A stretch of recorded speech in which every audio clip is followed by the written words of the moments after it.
Yeah. What's going on, y'all?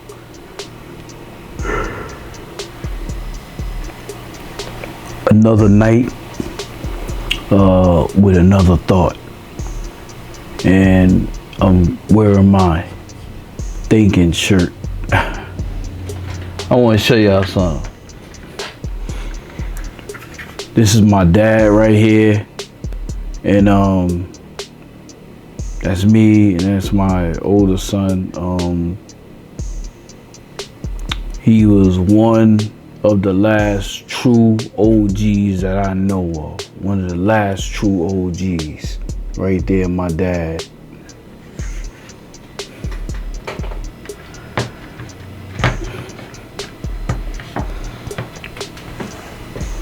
A lot of the knowledge that I have, I owe it to my dad because he was the one that schooled me to a lot of things. It was a host of men in my family that did that, but my dad was that one. Excuse me, y'all. It ain't gonna be another one of those episodes again. What's the meaning of OG? What's the meaning of OG? OG is, to me, an older cat that teach the young people, not trying to be like the young people. And with this generation of today, older cats, they're trying to be like the young people. They trying to listen to the songs that the young people listen to. Excuse me. And they're also making the younger people do things that they know that they can get away with, and the older cats, they can't get away with it. And the thing that trips me out is just a shame, because it's a lot of the older cats that's not leading by example. A lot of them is not leading by example, y'all. They out here tricking these young brothers. These young brothers is getting football numbers because they listen to some old cat that have more game than them. The sad part about it is you got a lot of these older cats that's 40 and up. I'm gonna say 30 and up actually, that all of a sudden they been a good boy all their life, but now they want to be a gang member. They want to be a Crip or a Blood, or they want to be something like that. Older cats, leave that for the young dogs. You have to lead by example, because see, what the situation is the younger generation is way stronger than we was when we were younger. They're way stronger. They have more power. They have more control. A lot of the things that's happening in the country, as far as with politics, is old school, and the younger cats is figuring out loopholes. They're more advanced than a lot of these older cats that's into the politics. Each one teach one. It should take a village to raise a child. But nowadays it's not. Because it's all a plot. You see, the politicians, they can't beat the younger generation. So what they do is put things in the community, like they could be a young kid that's been poor all their life. All of a sudden they make a record and they rich, and their salary outweighs their parents' salary. So then, the parents can't do nothing with them because they make more money than their parents. And that's how the generation is lost. But what I'm gonna say, y'all, and I'm gonna just say this, I appreciate y'all guys for subscribing to this page. I deeply appreciate it. Anyone that can give knowledge any which way they can, you know, that's a plus. And I want to get to something else, y'all. I definitely want to get to this. About the Troy Ave and Maino situation. I want to talk about that because that has a lot to do with what I'm talking about right now. Maino is an older cat. He's way older than, you know, what's his name? What's his brother? Troy Ave. He's way older than Troy Ave. So if there's anything, he should be a teacher to Troy Ave. These guys live in the same area. Like Maino is from Lexington, the Lexington area, you know, in Bedford-Stuyvesant, you know, where I'm from. And Troy Ave is from Shoot 'em Up Gates. You know, Gates Avenue, everybody know that's from Brooklyn, especially from Bedford-Stuyvesant. Everybody know that ain't nothing but shoot 'em up area over there. Gates Avenue ain't nothing to play with. Everybody knows that. It may look nice, but it's not nice. Everybody knows that. But the thing that I say about Troy Ave, I like both of them guys. But my thing is that they saying that Troy Ave is a snitch. You know what?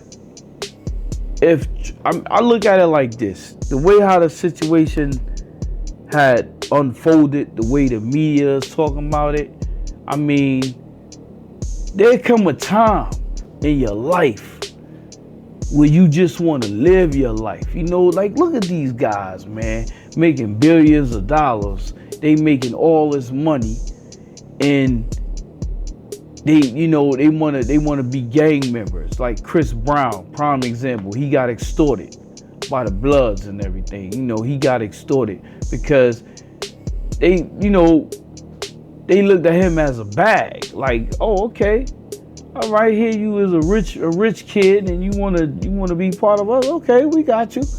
That's how they looked at him as, and they wasn't wrong for that, because this dude, he wanted to get into that life.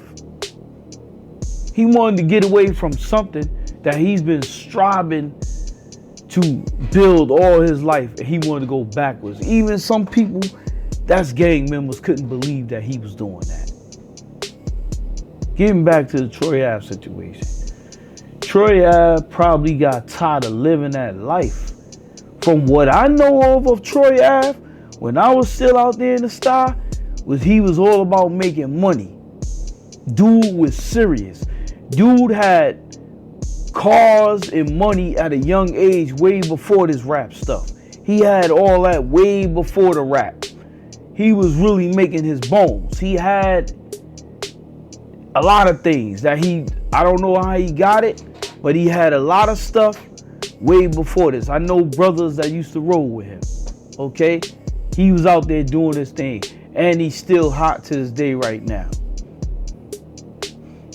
Maino was more, because my ex-wife and her family, they knew him. I ain't gonna bring up no names, but they all knew him since he was a kid. I was told way about him way before he even became famous. I was told about him because they even knew the brother that shot 50 Cent. The brother that shot 50 Cent, my ex-wife, her uncle was his best friend, you know, and he was a real short, light-skinned brother, but nothing to play with. I've seen him before. He looked innocent, but he was dangerous.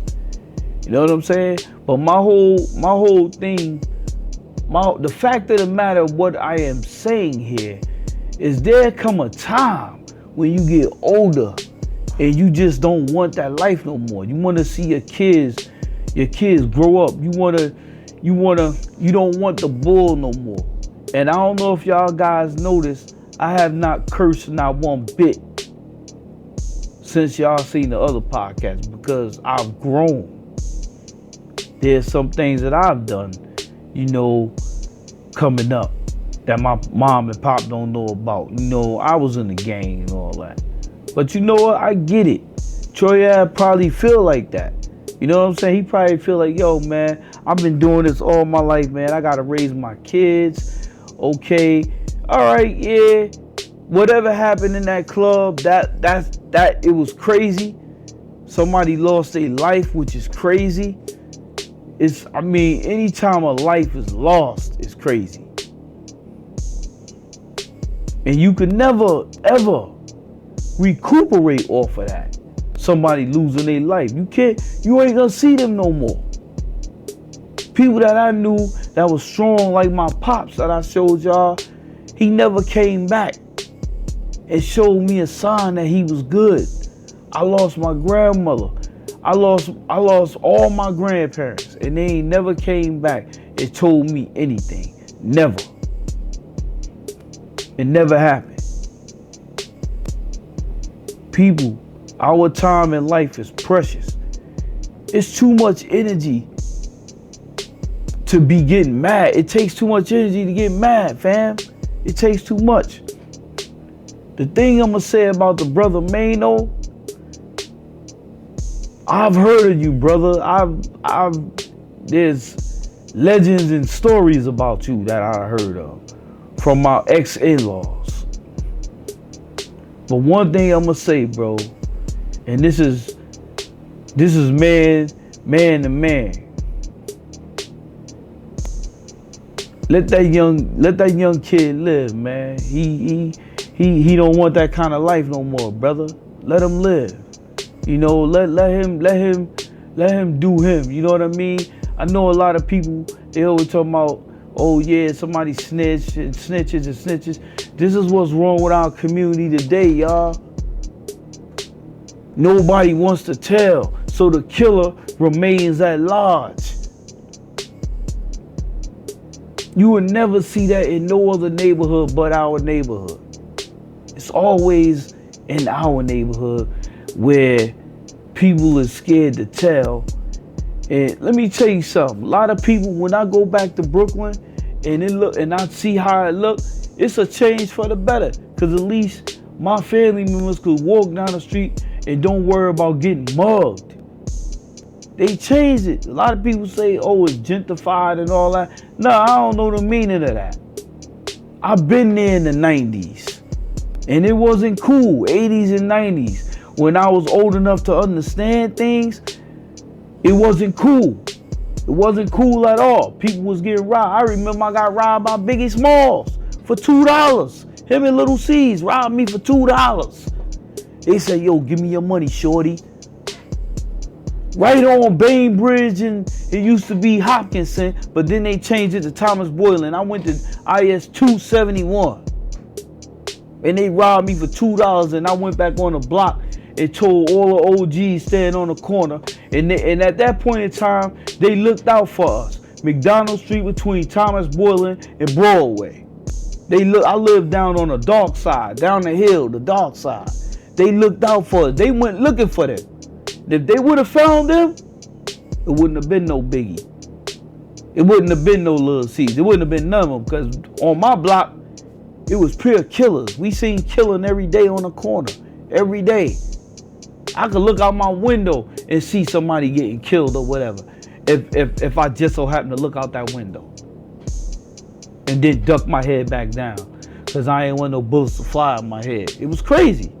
In Bedford-Stuyvesant. I lived right at the end. But I'm going to just say this.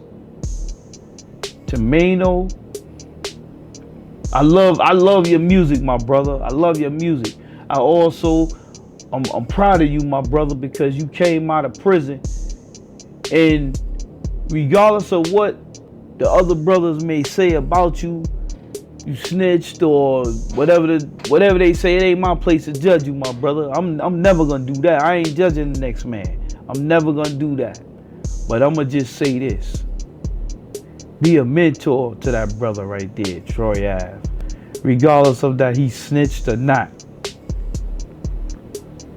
We as a black nation, as a black people, as a nation, black brothers, black sisters, white brothers, white sisters, all in the above. We're all brothers and sisters, but we are one ethnic group of black people. You can't deny that. It's not even racist. It's something that needs to be said. Instead of us hurting one another, let's help each other. Troy Ave is a brother that's known out there. Ask anybody out there that was on Gates Ave. Dude was known for getting his money. He was known for that. I like Troy Ave. I think his music is excellent. I'm a DJ. I play his music a lot. Especially his music when he first came out. I liked it a lot. I still play it to this day now. Brother Maino, I like your music. I play your music sometime. And the history that I heard about you, bro, that's some pretty hard history. In spite of what anybody else say, I'm for both of y'all brothers. And I think that, as they say it, we ain't got nothing good to say to each other. Don't say nothing at all. But y'all two black brothers got power. Y'all have power, man. And y'all are two Brooklyn Knights. And let me tell you something. I don't live in Brooklyn no more, but I love my Brooklyn people, man. I love my Brooklyn Knights. Love them. I love them to death. I can't live out there no more because it's just a lot of rules. You know, it's politics that made me move. It didn't. What was going? I loved it. The energy was cool. I loved that I could come outside and just. I had a choice to pick and choose where I wanted to go, where I needed to be, who I needed to see. I loved that. But Brooklyn, my hometown, has fell off a lot. And all of this stuff that's going on right now is just a revamp of the past. That's all it is. Only difference is now is social media involved. Because back in the days when you had beef with somebody, you just didn't go on that block if you had beef. You stayed away from that block. But now, brothers is getting killed because they on social media calling people out. And I think in that neighborhood over there by Lexington Ave, you know, Green Ave area, over there by the park where Maino roamed at, the 79th precinct. I mean, what is it? Nah, that ain't the, yeah, I think that's a 78. I know it's one of those precincts over there. Dirty precinct. Dirty. They oh man, they did something dirty to me, boy. I'm gonna tell y'all about it one day. Gates Ave with Troy Ave roamed at, man. Those two communities, you know what I mean, where y'all brothers is from, need to unite. Both of y'all brothers is from there. Both of y'all brothers did some time. You know what I'm saying? I mean, when we think about it, man, we all got kids. If we keep beefing, what's gonna be left for our kids? Our kids ain't gonna have nothing. The legacy that's gonna be left for our kids is that our parents killed each other, or our parents was beefing at each other. And this is why our community is gonna be swept up from underneath our feet, because we fighting each other over what? Over words. I mean, a brother lost his life, which was sad. That a brother lost his life. No life should be lost. None. It shouldn't have even wound it up on that level. It should have been all love, no matter what. I'm 47. I'm not gonna beef with nobody. I'm not gonna do none of that. I'm gonna let you get that. And I'm gonna keep it moving. Because that's my whole plan, to keep it moving. Now, if somebody mess with my kids or whatever, then yeah, I got a problem. The beast gonna come out. I might kill a few people. Hey, I'm gonna admit that. But that's gonna be for my kid. That's gonna be for my family. I'll go all out for my family, just like any of y'all brothers would. But that's how far it should be taken. But for these two kings right here to be beefing online, these two kings, man. Come on now, man. I'm just really getting into this social media thing. We know real bad boys move in silence. We know we don't deal with this on no TV or on no video. We know that already. The art of war, just like the book. I'm not going to tell you what I'm going to do to you. If you get me to that level, I'm never going to tell you what I'm going to do to you. Never. But I don't want to go back to nobody's prison. I've been in the prison. I think every abnormal person been in the prison. One point in time in their life, they've been in the prison. If you from New York, you had to have touched prison at least one time. I didn't like it. It wasn't something that I wanted to do. And me, as being 47 years old, I want to live life as long as I can. I want to see the next generation coming up. I want to school these young brothers. I want to school them. I want to let them know, yo, this ain't right, bro. You don't go about it this way. Brother Maino,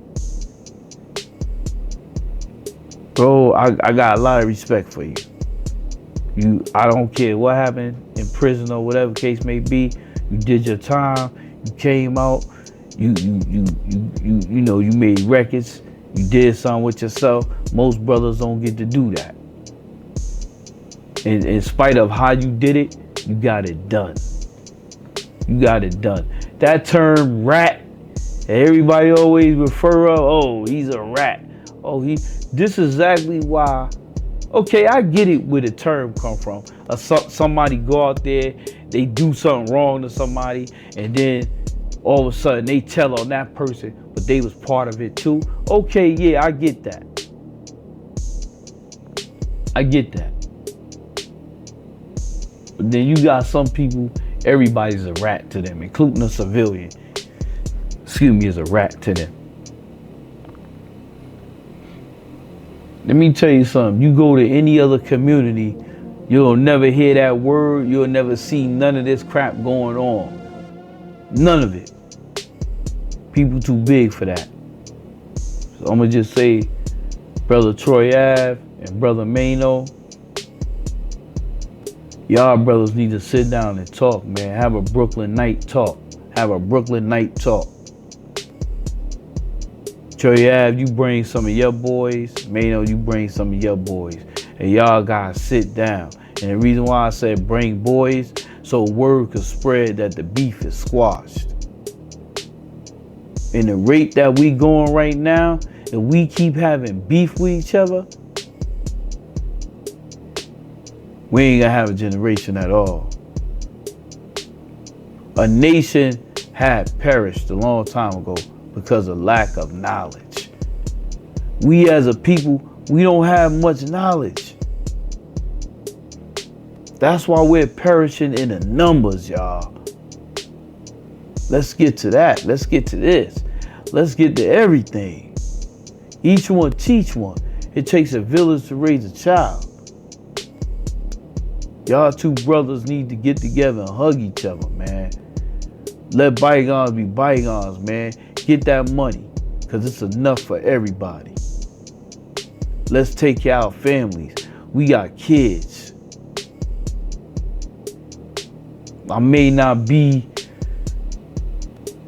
the father of the year or be with my kid or whatever case may be, but I definitely want to secure a future for them. And y'all guys, it's too old for this, man.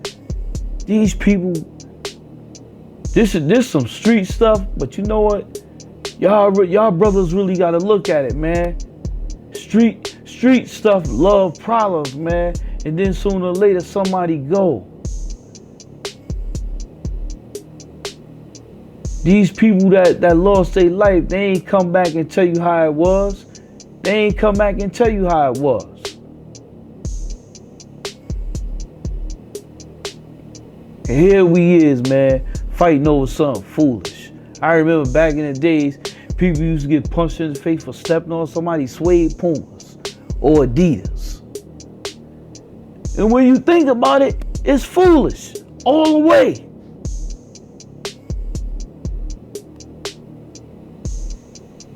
Yo, Brooklyn Knights, y'all need to get together. Word up. Squash this. Get that money, get that love, and take care of your family. With that being said, yo, UD Productions, man. I'm signing off.